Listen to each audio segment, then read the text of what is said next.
Morning, morning, morning. Good morning.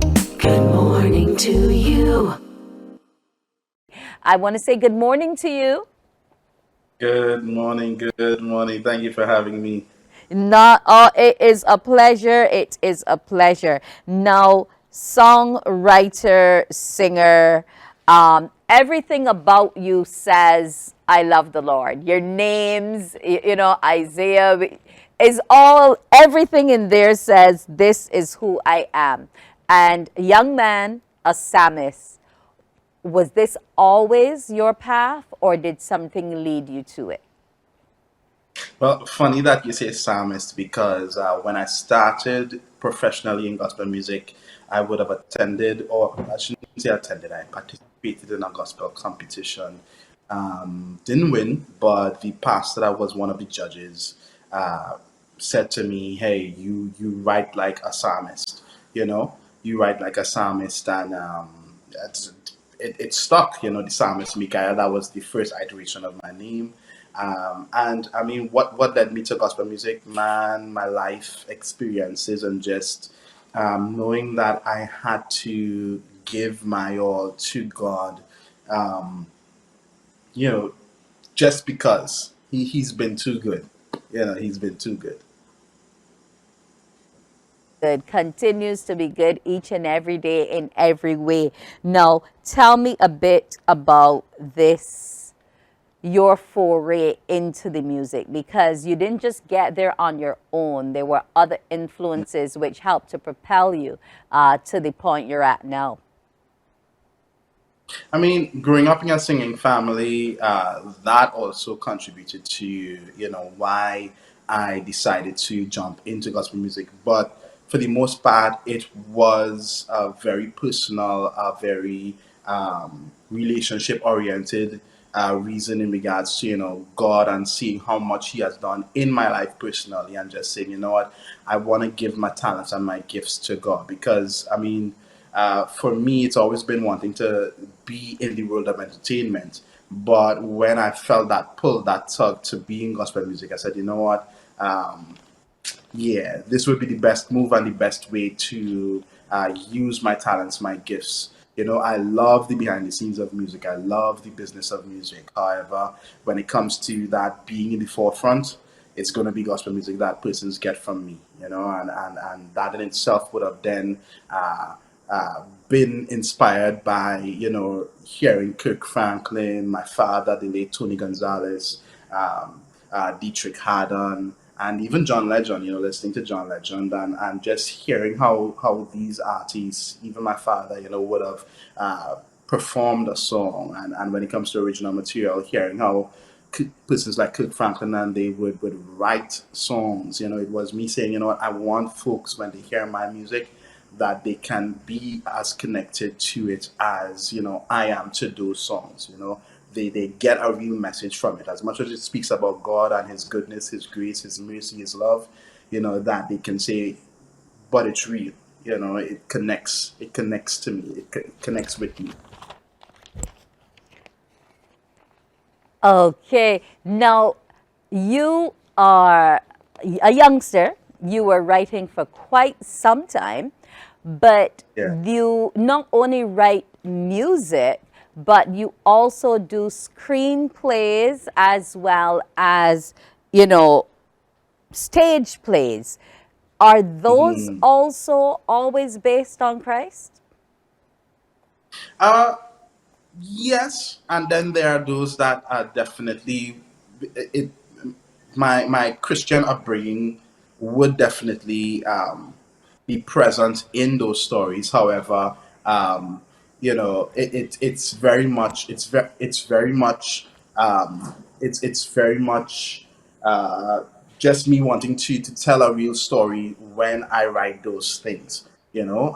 So and then too, it's lent itself into my music. So even like my single I released last year, the story crafted for that music video was written by myself. So it allows me to, I guess, definitely write in a much deeper sphere when it comes to my storytelling. But yeah, not every story is going to be overtly Christian. However, I can't deny that my Christian upbringing is going to find itself in those stories. Okay, let's talk now about how you came to be collaborating with our very own John Yarde and Sade Sealey in terms of choosing them to be a part of this song.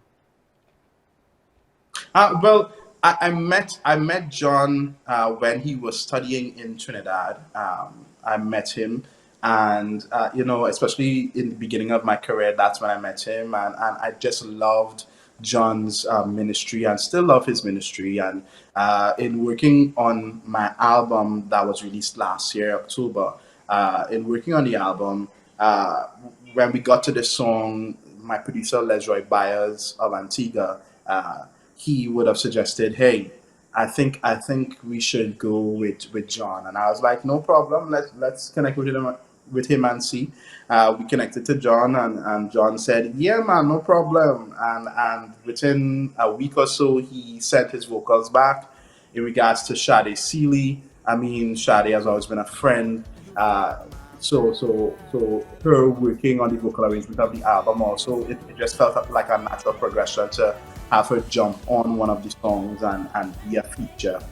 So she said no problem. So I got the two of them, persons that I know, that I'm connected to. I believe you can hear it in the music, you hear it in the song that yeah, these folks know each other. They're not just persons that just jumped on a song for jumping on a song, or they know each other, and you can feel that love. Okay, and that's key for you in music, isn't it? Yes, Ensuring that the love manifests itself once the vocals are heard. yes, agreed. Because I mean, as they say, music is a spiritual thing, and sometimes persons think that's a cliche thing, but no, it's the only form of entertainment, unless any research has proved that. But the only form of entertainment that hits persons, without them subconsciously saying, "Hey, now I don't want to hear this." I don't. So you want to be able to be responsible for Okay, what you well say in your music. Yeah. let's take in a little piece of the track.